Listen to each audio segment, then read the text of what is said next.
দিয়েছিলে মনে আছে? হ্যাঁ, একটা লোহার কাঠ নিয়েছিলাম। বলছি কি, হ্যাঁ। এইবারে কি দেবে? এবারে হ্যাঁ। তুমি লোহার কাঠে শুয়ে থাকবে। শুয়ে থাকবো? তুমি শুয়ে আছো, শুয়ে আছি। আমি গেলাম, তুমি এলে, তোমার দিকে তাকালো, তাকালে লোহার কাঠে কারেন্ট দিয়ে দিলাম, তুমি মরে গেলি। এখনই চলে যাও আমার কাছে। শোনো, এরকম করতে নেই, বউ একটা রেখে বাইরে যা করি কাছে আর বুঝতে পারছি না, বল।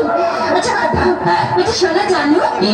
ধরো হ্যাঁ। তুমি আর আমি কোথাও বেড়াতে গেলাম গেলাম। একটা পাহাড়ে। হ্যাঁ। আর সেই পাহাড়ের চূড়োতে হ্যাঁ। তুমি আর আমি উঠলাম। তার আগে উঠতে দে। ওহ, হ্যাঁ। এদিকে শোন, হ্যাঁ। ধরে না উঠছি। উঠলাম। সে পাহাড়ের চূড়োতে তুমি আর আমি উঠলাম। হ্যাঁ। সেখানে উঠে হ্যাঁ। তোমার কি মনে হবে? বলতেই হয়। আমি বলো।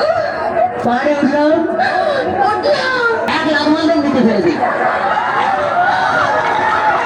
আমি জানি কি? তুমি কোনোদিনও ভালোবাসতে জানো না। বাজে কথা বলো না, ছেলেরা ভালোবাসতে জানে, তোমরা বরং তোর বিশ্বাসঘাতক শয়তান।